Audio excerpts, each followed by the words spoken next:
Maestros TV. Hagamos la sociedad del conocimiento.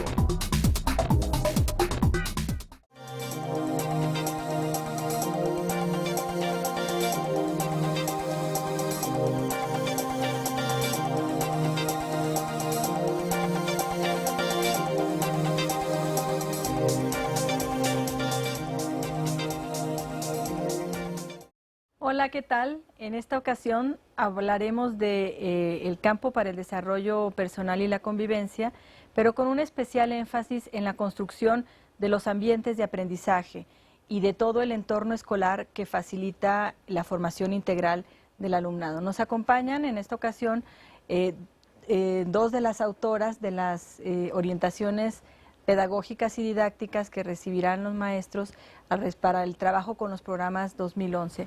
La doctora Benilde García, que es maestra de la Facultad de Psicología de la UNAM, y Ivonne Klein, autora de libros de texto. Yo soy Silvia Conde, también he participado en este proceso de elaboración de las orientaciones. Vamos a iniciar este programa viendo una cápsula sobre el derecho a la protección, que es un derecho fundamental que orienta todo el trabajo que venimos realizando en el campo para el desarrollo personal y la convivencia. Para formar de manera integral al alumnado, la escuela requiere crear condiciones de bienestar institucional basadas en la vivencia de los valores, en el ejercicio del derecho a la protección, en la existencia y aplicación de normas protectoras y en la prevención y atención de toda forma de violencia, malos tratos y abusos. Estas acciones generan en el alumnado un sentimiento de protección y se complementan con otras dirigidas al bienestar docente. En la Declaración y en la Convención sobre los Derechos del Niño se establece la obligación de todas las instituciones del Estado, entre ellas la escuela, de proteger a la infancia contra diversos riesgos, condiciones y prácticas tradicionales que perjudican o limitan su seguridad y pleno desarrollo, como la pornografía, la trata de personas, el abuso sexual, el abandono, la violencia, las enfermedades de transmisión sexual, el embarazo, el consumo y tráfico de drogas o los problemas alimenticios. El derecho a la protección surge porque se reconoce que los menores no pueden sobrevivir y desarrollarse sin apoyo de otras personas. Proteger al alumnado significa asumir la responsabilidad por su bienestar, velar porque sus necesidades educativas estén satisfechas, garantizar que sus derechos sean respetados en la escuela y apoyar en la resolución de problemas.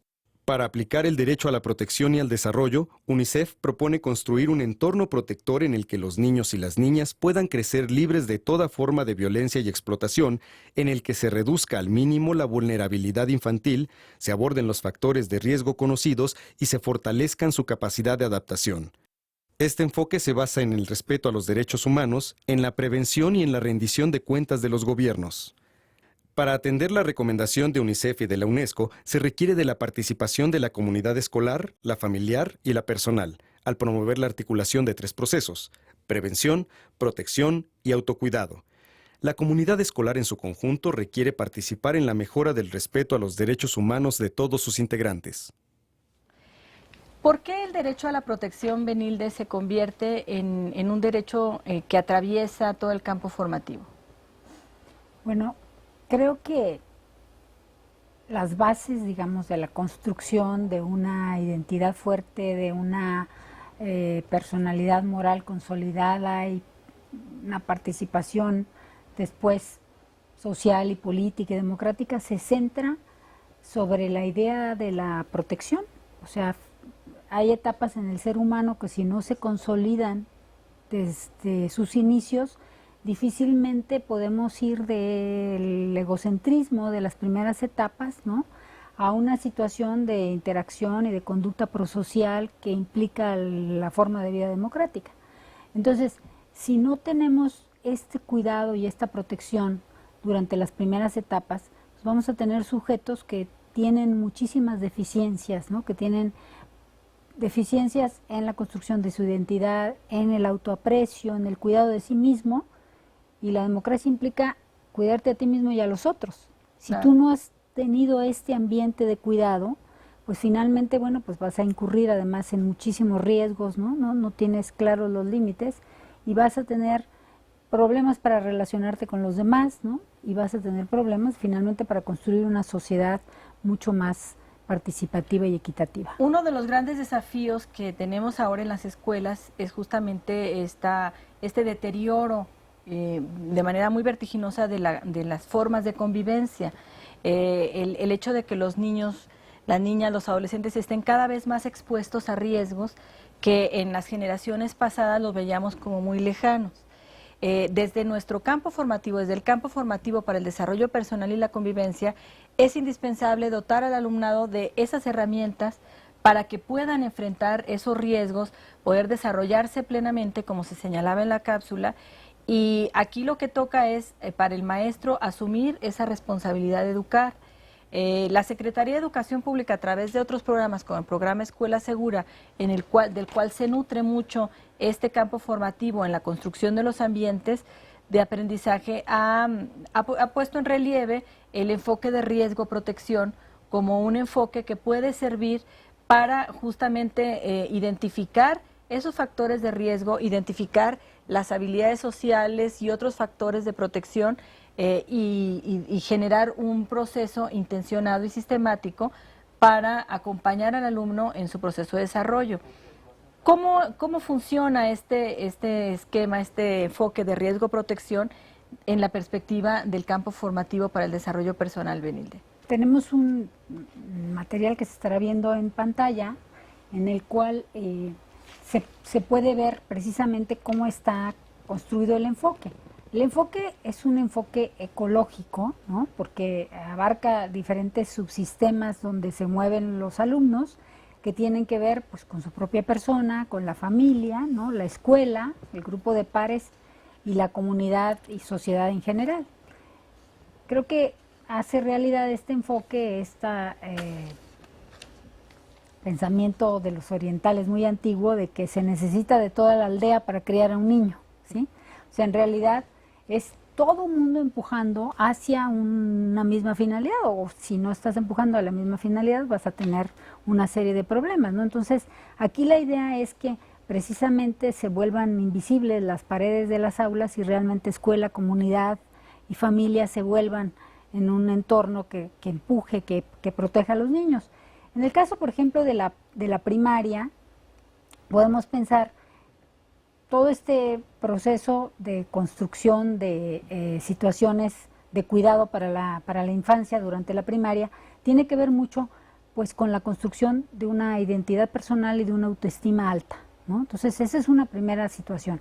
Es decir, hay que cuidar a los niños, hay que darles ambientes que permitan sentirse seguros, apreciados, valiosos, ¿no?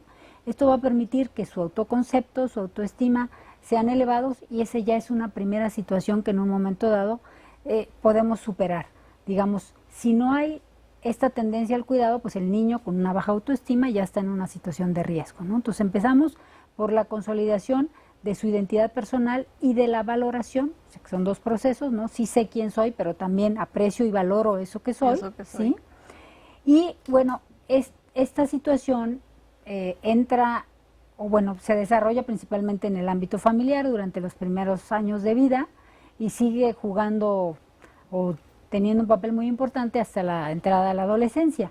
Pero entonces la familia sí necesita también proveer de ciertos cuidados al niño o es la principal proveedora de cuidados del niño en la primera infancia, y si no empieza a dar una guía para que el niño realmente empiece a cuidarse a sí mismo, ¿no? Entonces esta situación de las familias que no tienen una estructura, que son monoparentales, que no tienen bien clara la necesidad de cuidarlos y de protegerlos, pues entonces van a ser niños que están en una situación de riesgo. Por ejemplo, que no hay una disciplina consistente, no hay rutinas diarias, los niños comen a la hora que se les ocurre, ¿no? No hay un adulto que esté supervisando ciertas actividades que pueden tener riesgos en el hogar, como acercarse a los contactos eléctricos o encender el gas, o etcétera, ¿no? Todo eso le va dando al niño la idea de que el ambiente es amenazante, ¿sí? Y entonces, porque van a ocurrir muchas situaciones en las cuales va a tener problemas, va a tener complicaciones, que la familia no está promoviendo la salud, estableciendo normas claras, ¿no? Estilos de vida saludable en la familia, que implica que tienen espacios para el trabajo, tiempo para la recreación, etcétera, ¿no? Por otro lado, la escuela, ¿verdad?, viene en un momento dado a sumar a este proceso o incluso a contrarrestar algunas influencias negativas. O sea, la escuela puede, tal vez en este momento mucho se ha creído que los maestros no pueden hacer nada si es que los niños ya vienen de estos ambientes desprotegidos. Y no, muchas veces los maestros pueden ser realmente el contrapeso, ¿no?, Claro, hacia este tipo de situaciones, y en donde el maestro tiene que tener altas expectativas hacia los niños, ¿no? Porque sí, y empujarlos a que tengan éxito. Empezar a tener éxito empieza a aumentar la autoestima, es decir, es un círculo virtuoso, ¿no? Tú empiezas a hacer las cosas bien, eso te hace ponerte en otro lugar y eso ya no te pone en situación de riesgo frente a los otros. Entonces la escuela tiene que proporcionar la información, la disciplina basada en el compromiso que van a permitir ir construyendo esta personalidad moral, esta identidad personal, social, comunitaria y nacional, ¿no?, no de riesgo, sino realmente sana y consolidada, ¿no? Por supuesto, los pares, especialmente en la entrada a la primaria, empiezan a jugar un papel importante, ¿no? O sea, el niño ya se desvincula más del cuidado paterno y materno y empieza a interactuar más con los pares, y estos pares, ¿verdad?, empiezan a plantear tal vez otro tipo de normas, otro tipo de influencias, otro tipo de reglas, ¿no? Que, por ejemplo, el niño se puede ver desde muy pequeño, ¿no?, desde la entrada a la primaria, expuesto a la humillación, a la discriminación, a la burla de los compañeros, que después pueden sentar las bases para otro tipo de cuestiones, ¿no? Entonces, la escuela y los padres tienen que estar muy pendientes de cómo se trabajan el grupo de pares. Y luego, finalmente, bueno, pues el contexto comunitario, en donde pueden haber situaciones de riesgo por cuestiones de pobreza, ¿no? Y entonces, pues, situaciones que permitan eliminar todas estas problemas de salud o de pobreza y demás, pues van a ser factores de protección. entonces en síntesis podríamos decir que el entorno en el que vive cualquier persona es rico en oportunidades y también en riesgos, ¿verdad? No podemos aislarnos de eso. ¿Cuál es la intervención de la escuela ahí? Bueno, habilitar al sujeto para que vaya desarrollando aquellos factores personales, sociales, familiares, comunitarios que le protegen, ¿no? Y de tal manera que con el paso del tiempo, con el paso en su proceso formativo, vaya teniendo un esquema de protección, no tanto de riesgo, protección.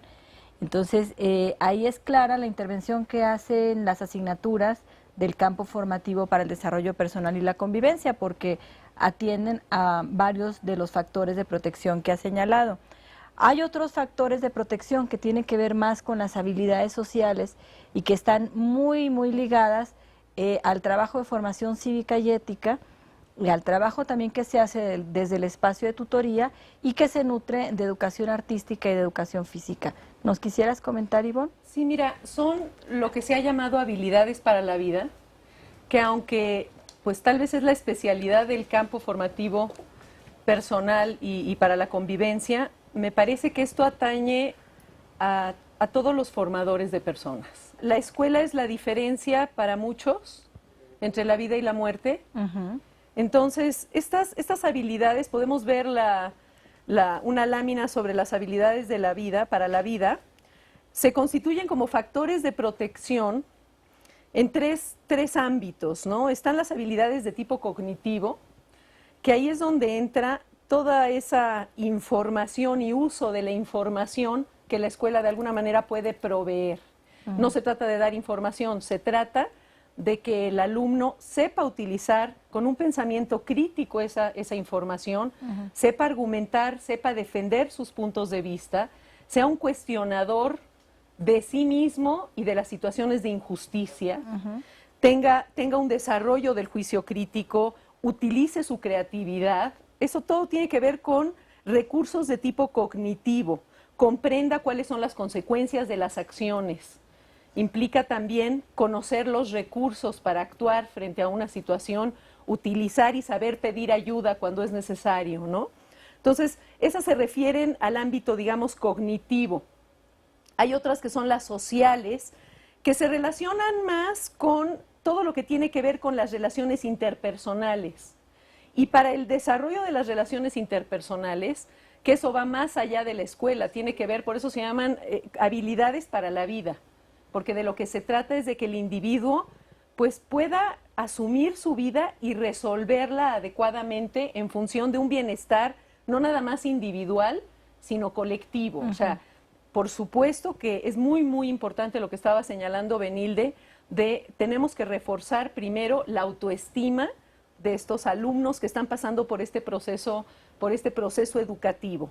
Pero, además de la cuestión de la autoestima, como también lo señalaba, y como señala un filósofo español que se llama Marina, no queremos crear niños que nada más se miren a sí mismos. Es muy importante tener la sensibilidad de mirar a los otros. Y ahí es donde entran las habilidades sociales, en donde hay que desarrollar pues la escucha activa, la comunicación asertiva para saber cómo pedir, qué pedir, a quién pedir, en qué circunstancias pedir, demandar derechos, ¿no?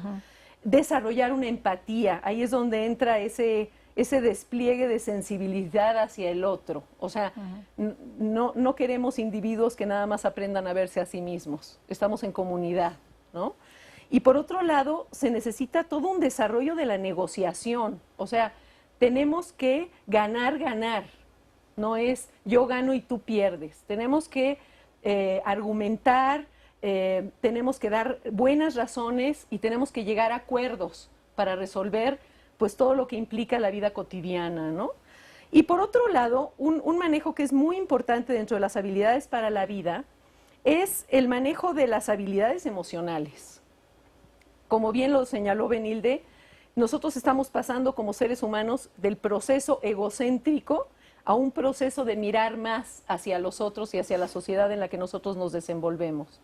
Entonces, ese proceso es a veces un proceso doloroso, porque implica un manejo de la ira, un manejo de la frustración, un manejo de la autorregulación, del estrés, porque también la escuela es una carga emocional en muchos sentidos, tanto individuales como sociales, como académicos. Entonces, implica muchos riesgos el manejo emocional que una persona haga con respecto a ciertas problemáticas, ¿no?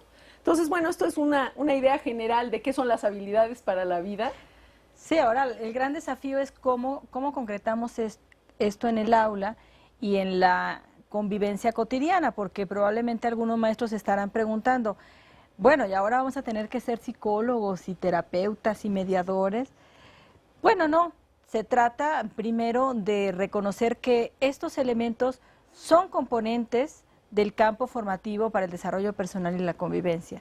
Es decir, no es un agregado a los contenidos curriculares, sino forma parte de los contenidos curriculares en estos programas 2011. Esto significa que todo en el trayecto formativo de la primaria, gradualmente estaremos fortaleciendo el pensamiento crítico, la asertividad,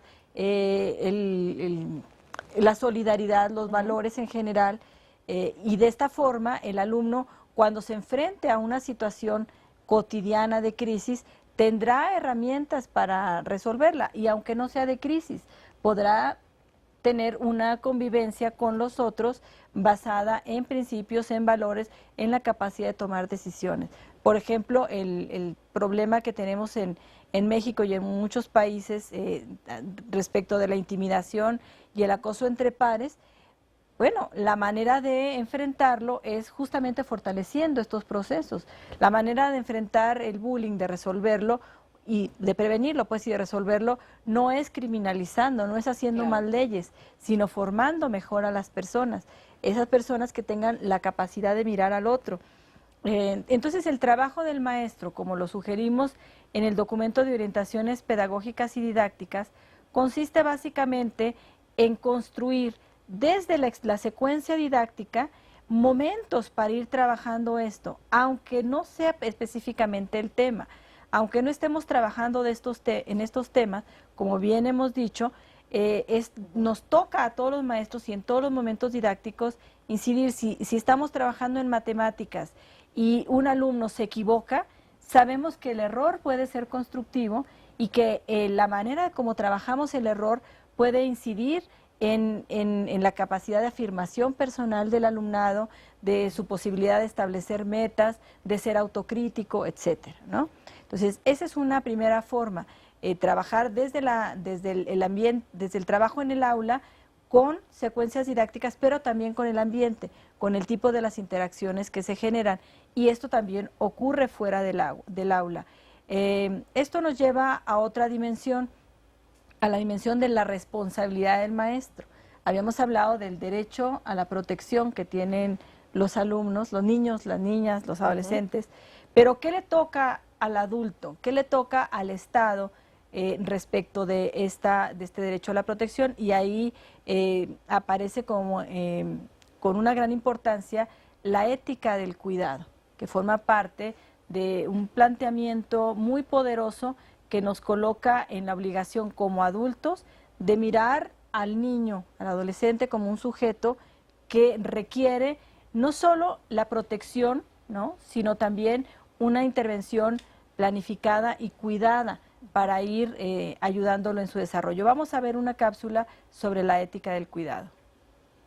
Algunos problemas que aquejan a las niñas, los niños y los adolescentes, como la desnutrición, el maltrato infantil, el abuso sexual, la frágil autoestima, el consumo de drogas, el fracaso escolar, la falta de oportunidades y los trastornos alimenticios, son indicadores de que las familias y las sociedades han dejado de proteger y cuidar a la infancia. La escuela puede y debe compensar este déficit asumiendo la responsabilidad de proteger al alumnado, de procurar su bienestar, velar porque sus necesidades educativas estén satisfechas, garantizar que sus derechos sean respetados en la escuela y apoyar en la resolución de problemas. Estamos hablando de la ética del cuidado. Esta se basa en el reconocimiento de los derechos humanos derivados de la conciencia de que todas las personas tenemos dignidad y derechos y necesitamos de los demás, por lo que debemos asumir la responsabilidad del autocuidado y de cuidarnos unos a otros. La ética del cuidado nos recuerda que tenemos la obligación moral de cuidar a las niñas y los niños, de vencer la indiferencia ante las necesidades de los demás. En la escuela, aplicar la ética del cuidado implica construir un ambiente socioafectivo, solidario, incluyente y protector que motive al alumnado y al profesorado, le haga sentir bienvenido, acompañado por personas en las que confía, arropado por la protección de los demás, que le invite a aprender y a desarrollar su potencial. Para lograr este tipo de ambiente, se necesita una gestión directiva que coloque a las personas al centro, procure atender las necesidades formativas generales y las necesidades específicas de quienes están en riesgo. Como parte del campo formativo Desarrollo Personal y para la Convivencia, educar desde una ética del cuidado supone fortalecer en el alumnado las competencias para el autocuidado, el cuidado solidario de sus pares y la conciencia de sí como personas dignas, con derecho a una vida saludable, a recibir atención, cuidados para crecer y desarrollarse, a contar con información y orientaciones para prevenir riesgos y a recibir atención en caso de ser víctima de violencia o estar involucrado en una situación de riesgo. Qué importante esto que se plantea en la cápsula, ¿no? El deber, la responsabilidad que tenemos los adultos, ¿no?, en cualquier ámbito, de cuidar y proteger a los niños, y cómo en realidad pues todos los problemas que estamos visualizando son producto en gran medida de esta falta de cuidado que hemos tenido con la niñez, ¿no? Todas estas situaciones de acoso, de los niños que son discriminados, o el maltrato, la violencia, etcétera, pues nos está indicando que estamos teniendo problemas en ese ámbito, ¿no?, de cuidar adecuadamente a nuestros niños. Y bueno, se sabe que estos déficits, ¿no?, se van acumulando, y no tener la protección adecuada en este momento conlleva después, por ejemplo, el alcoholismo, la drogadicción y otro tipo de situaciones que se empiezan a presentar más adelante, tienen que ver con déficits en el cuidado. O sea, la ética del cuidado es lo que permite la vinculación, ¿sí? Entonces, cuando los niños no tienen esta protección o una figura estable que les satisface sus necesidades, que los apoya y que los cuida y los trata bien en el hogar, la escuela puede hacer una diferencia importante, ¿no? Entonces, creando un ambiente de cuidado en el cual hay reglas, hay rutinas consistentes, hay oportunidades para la participación, cada niño es tomado en su individualidad, apreciado. Entonces, eso de alguna forma permite lograr, si no un equilibrio total, por lo menos superar algunas de las deficiencias. El niño tendrá un espacio donde sí es apreciado, donde sí es valorado, donde puede reconstruir incluso aquellos problemas que se plantearon, ¿no? Entonces, esto es lo que va a permitir la ética del cuidado, luego permite un siguiente avance a lo que es la ética de la vinculación. Y finalmente, a la última etapa que es en el desarrollo de la ética, que es la ética de la imaginación. O sea, pensar en mundos posibles y en otras realidades como no las tenemos, ¿no? Eso es un proceso que se va dando por etapas y en la medida en la cual tengamos más consolidada la primera, pues tendremos mejor la siguiente de vinculación y finalmente podremos cambiar el mundo en el que vivimos. Claro, aunque parezca como inalcanzable, pero podemos ir avanzando en los espacios más cercanos. A mí me conmovió mucho un maestro de Ciudad Juárez, maestro de 4º grado de primaria, que me contó una historia terrible, pero que tiene un buen final. El maestro recibe al inicio del curso a un alumno que venía de rehabilitación de drogas en 4º de primaria. La mamá le dice, se lo encargo mucho porque viene de drogas, y el niño lo ve así como con desconfianza, con cierto recelo, y el maestro, en esta lógica de la ética del cuidado y la ética de la vinculación, de inmediato se vincula afectivamente con el niño, se le queda viendo y le dice, tú tienes cara, y endurece más la mirada del niño, así me lo cuenta el maestro, dice, tú tienes cara de jefe de grupo, y lo pone como jefe de grupo, y ese niño maravillado, feliz, afirmado, con esta tercera parte de la ética de la imaginación, es posible que yo no sea una piltrafa, se pensará el niño, ¿ah? Es posible que yo quizá en una de esas hasta sea un sujeto que vale la pena, ¿no? Hasta sea una persona. Y entonces modificar esa, digamos, esa visión que el niño tiene de sí mismo y esa visión que tiene de su futuro, hace la diferencia entre la vida y la muerte, como decía Simón. Entonces, la vinculación afectiva del docente no es solamente una prescripción como para que hagamos un jueguito y nos dejemos que los alumnos establezcan un vínculo más tierno, más amoroso. No, no se trata de eso. Se trata efectivamente de vincularnos, porque en estos casos, digamos, el resultado es que el maestro que conoce a sus alumnos y que con solo la mirada puede reconocer cómo intervenir de una manera pertinente, bueno, va concretando esta gran misión de lo que significa la ética del cuidado. Este maestro me comentaba algo que también lo diré ahora. Dice, en la primaria la familia es el 80% y la escuela le da el 20% al alumno. Pero yo estoy seguro que a ese alumno con el 20% que yo le di le bastó.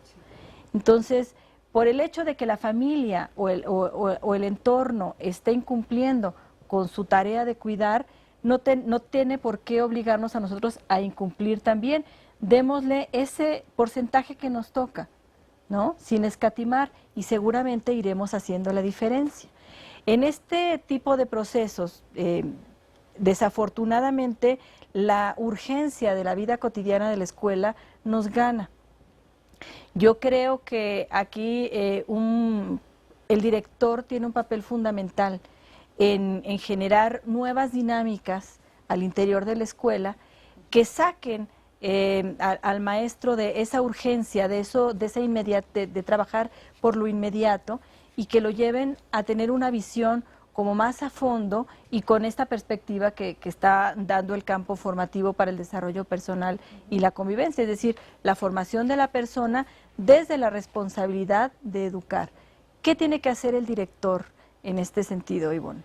Mira, yo creo que la actuación directiva es fundamental como cabeza de una comunidad. O sea, por supuesto que el maestro en el salón de clases tiene que desarrollar esta sensibilidad, esta conciencia de lo que implica educar. Pero cuando esta conciencia viene dirigida desde el director, se pueden sumar mejor las fuerzas. O sea, muchas veces es un maestro el que está luchando en contra de todo un sistema. Y ese maestro hace la diferencia en la vida de varios alumnos y eso es extraordinario. Pero cuando hay una cabeza en una institución que está dirigiendo el centro hacia la intención pedagógica y formativa, porque digo, hay muchos tipos de dirección, hay direcciones que son completamente permisivas e invisibles, hay otras que son completamente autoritarias y hay otras que buscan una estructura mucho más participativa y democrática. Entonces, por supuesto que no está el modelo perfecto y ahí entran las cuestiones contextuales de cada escuela, pero el solo hecho de tener la intención y realizar las acciones en función de lo que implica un modelo participativo, de corresponsabilidad, de asumir con un frente el equipo docente, lo que implican las problemáticas pues, de los chicos de primaria y de los chicos de secundaria, que son completamente diferentes, porque hablando de riesgos, bueno, los riesgos en primaria remiten más hacia una seguridad más personal, que tiene que estar más a cargo de los adultos y del entorno. En el caso de los chicos de secundaria, los riesgos ya vienen con un ámbito mucho más difuminado socialmente, porque ya los pares entran en un protagonismo que antes no, tiene una movilidad que antes no. Entonces, para ese tipo de acciones de protección, de factores de protección, es fundamental la competencia directiva. Y aquí los maestros encontrarán en los documentos de orientaciones pedagógicas y didácticas que muchas de las sugerencias propuestas implican una organización de la escuela propicia. Esto no es una camisa de fuerza, no quiere decir que si en la escuela, por ejemplo, no hay posibilidades de usar el patio de recreo para hacer una actividad, entonces ya no se hará. No, es mejor si existe desde la cabeza, desde la gestión directiva, esa disposición de que el uso del espacio escolar, por ejemplo, la manera como se vinculan los padres de familia, porque hay escuelas en donde deben estar totalmente al margen. Tratamos de que eso se rompa. Hemos hecho algunas sugerencias didácticas en donde los padres de familia forman parte fundamental, por ejemplo, en artes. Sugerimos que después de que elaboren una muestra pictórica, vayan las familias y las familias sean parte integral de ese proceso. Entonces, esto implica reconocer que es tarea de todos, y como es tarea de todos el formar al alumnado, pues también es tarea de todos estar pendiente de su proceso formativo. Esto pues nos plantea muchos desafíos. En principio de cuentas, en la escuela secundaria, el tema del trabajo colegiado, que de alguna manera está presente desde hace varios años como un reclamo. ¿Qué estructuras o qué condiciones favorecen este tipo de proyectos de escuela, Benilde, que generen un ambiente de aprendizaje propicio al desarrollo personal y social? Bueno, tú estabas mencionando el caso de secundaria, que es una situación un poco más compleja por el hecho de que los profesores prácticamente se dedican a dar su asignatura y se van, ¿no?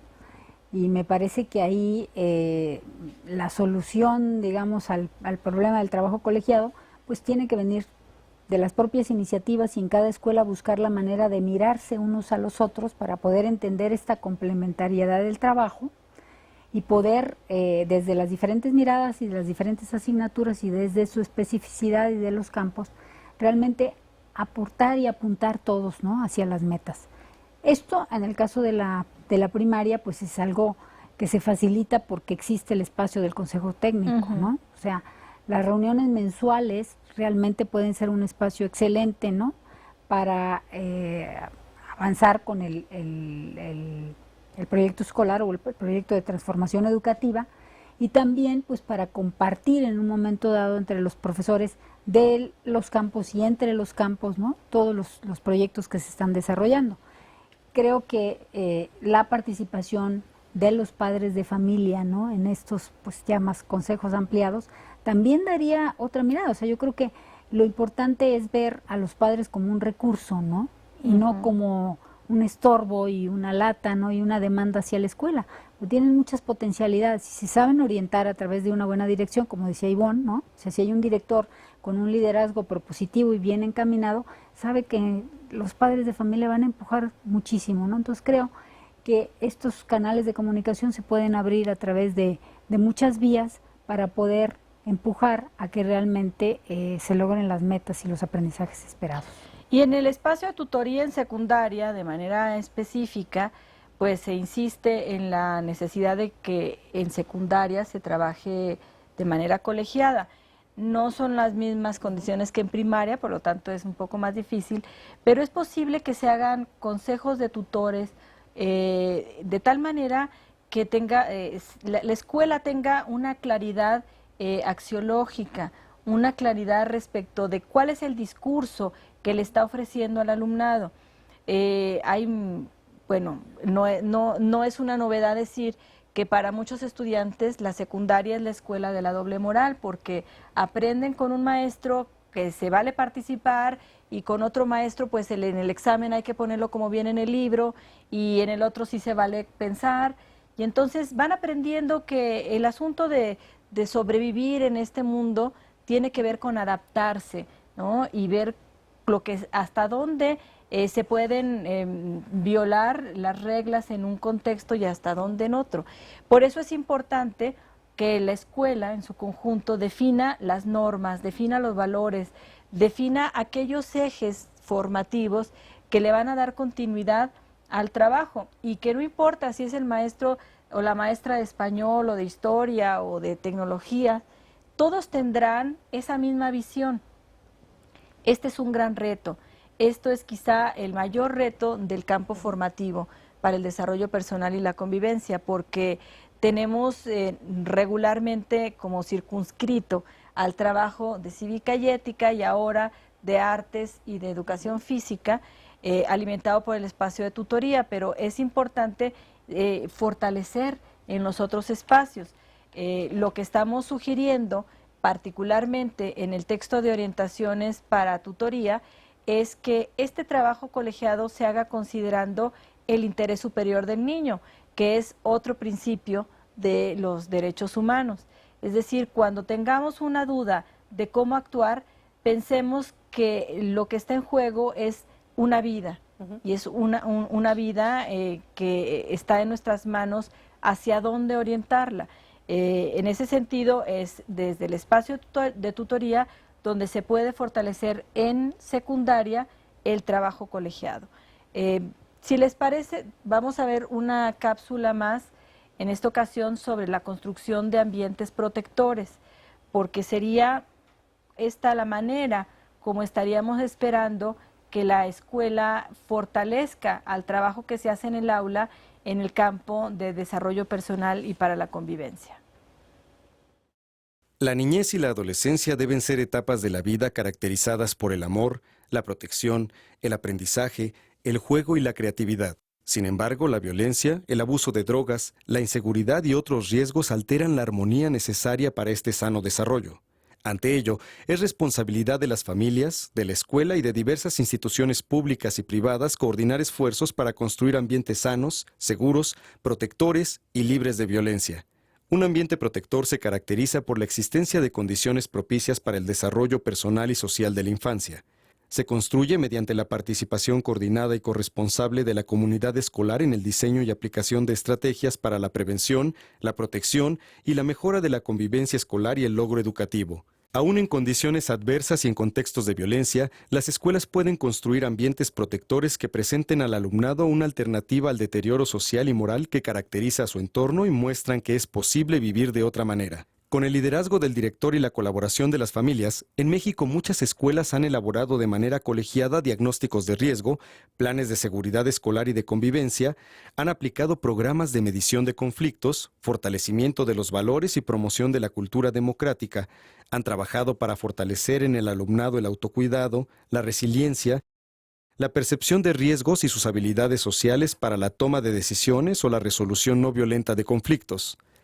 En los ambientes protectores se requiere que prevalezca un estilo de enseñanza en el que se trabaje razón, sensibilidad y cuerpo. Esto implica vincularse con los alumnos como personas, ejercer una autoridad democrática, generar un ambiente regulado, participativo, desafiante y motivador, una disciplina basada en el compromiso y un clima social que propicie la reflexión y el involucramiento activo del alumnado en su proceso de aprendizaje y en su desarrollo. Un clima social propicio en el aula y la escuela, que permita la expresión y valoración de manifestaciones artísticas, de civilidad, de prácticas de solución de conflictos en las que el disenso y el consenso sean altamente valorados y en las que se promueve el autocuidado, así como la responsabilidad hacia los demás, permitirá que la escuela sea un entorno propicio para formar a los futuros ciudadanos de nuestro país, para que sean capaces de transformar la sociedad y convertirla en un espacio de convivencia social orientado a la preservación de la paz y de los derechos humanos en pro de sí mismos y de los demás. La construcción de ambientes protectores es indispensable para que los alumnos aprendan, independientemente del campo formativo, ¿no? Sí. No se puede aprender si te estás cuidando las espaldas, no se puede aprender en un contexto de violencia, de trato indigno. Entonces, ¿cómo creen ustedes que podríamos trabajar?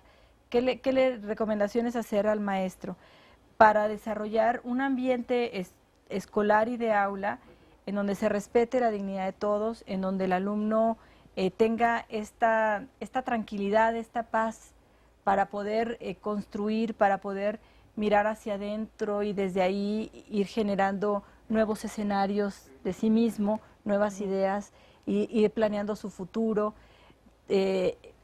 hablar francamente de sus emociones, poder dialogar con los demás, aprender a resolver conflictos.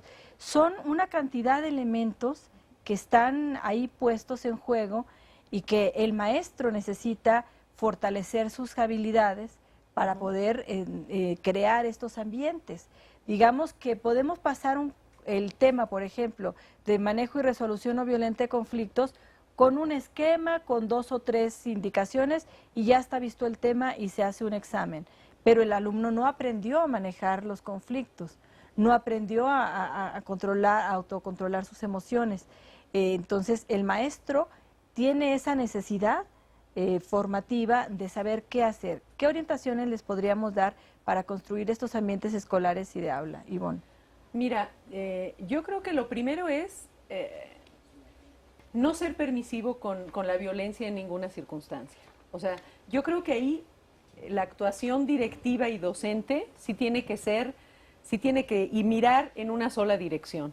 No puede ser que en una clase estén aventándole cosas a un maestro y en la otra no puedan ni respirar. O sea, sí se necesita tener una dirección con respecto a los síntomas de la violencia y frenarlo como grupo, como equipo, ¿no? Eso implica, bueno, en primer lugar, pues frenar la violencia, pero no criminalizarla, porque también no tenemos que olvidar que el niño está en un proceso. Entonces, si un niño sale de rehabilitación a los 9 años, bueno, eso significa que tenemos mucho por hacer. Estás recordando el caso del maestro. Exactamente. De Juárez. Entonces, y si inclusive un chico sale de la correccional y se inserta otra vez en la escuela, no podemos nosotros señalarlo, porque entonces, ¿cómo va a remontar ese proceso de autoestima? Entonces, me parece que se necesita una sensibilidad para no etiquetar a los chicos, para tener el chance de vincularse por lo que son, ¿no? Y me parece que es importante que haya congruencia en toda la escuela. Eso por ahora, ¿no? Además de la congruencia, pues establecer como programas muy claros, tener claridad respecto de qué hacer. Hay situaciones de escuelas que tienen una lista de los 20 alumnos que ya no quieren que estén ahí y que son los maestros a los que van a separar de la escuela porque no pueden manejarlos. Y nos dicen, es que ya lo castigamos una vez y no hizo caso. Lo castigamos 2 veces y no atendió. Lo suspendimos y no mejora. Mandamos a llamar a su mamá y tampoco. Entonces, parece que el único recurso es el regaño. Parece que el único recurso es endurecer las reglas. Esto que tú dices de no criminalizar tiene que ver con reconocer, para ir cerrando, reconocer la obligación que tenemos de proteger al alumnado, la obligación que tenemos de crear estos ambientes protectores, y que esto significa desplegar una serie de acciones para que aprendan a manejar los conflictos, por ejemplo, programas de mediación. Para manejar el bullying, por ejemplo, programas para formación de amigos voluntarios. Este es un programa, una técnica que funciona muy bien. Sabemos que el bullying se replica, pues, Sí. porque los alumnos están solos, están aislados. Bueno, formar a chicos y chicas que sean como alumnos voluntarios, como Claro. amigos voluntarios.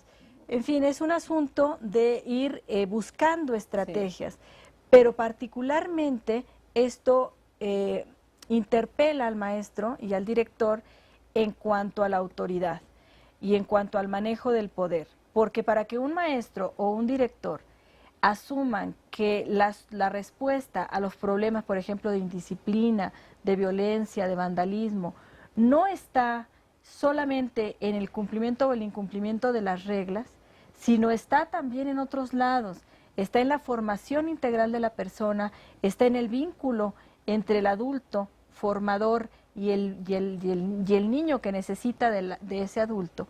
Entonces, cuando el maestro entiende esto, es un maestro que ya se colocó en otro lugar en términos de poder y autoridad. ¿Qué nos puedes decir al respecto, Beni?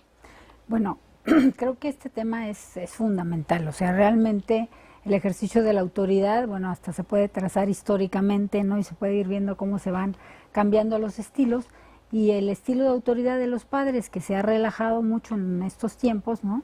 Y de los propios maestros, pues ha traído muchas consecuencias muy negativas para el desarrollo de los alumnos. Primero, me gustaría, pues, como están viendo en la lámina, ¿no?, decir a qué nos estamos refiriendo con esto de autoridad, ¿no?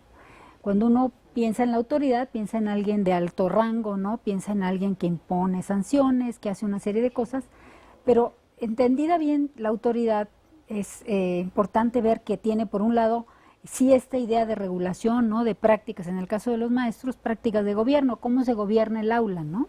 Y por el otro lado, pues sí, efectivamente, con quién tiene el poder.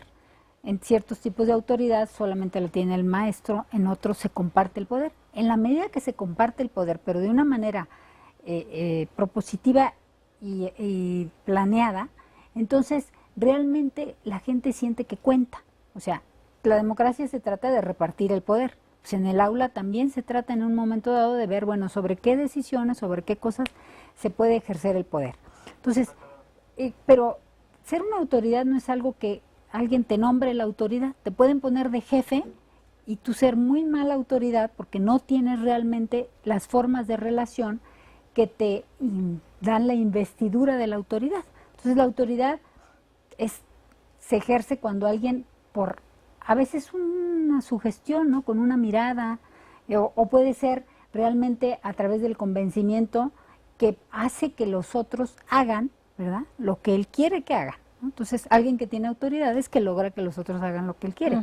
Ahora, los maestros recurren a la cuestión de la coerción o del castigo, etcétera, porque no tienen conocimiento de otros tipos de autoridad, que los vamos a comentar, porque lo importante, digamos, de la autoridad es que la autoridad sepa que su función fundamental es la influencia que tiene sobre los otros, ¿no?, y que también tiene como obligación, si es autoridad, protegerlos. Entonces tiene que cumplir esas dos funciones, ¿no?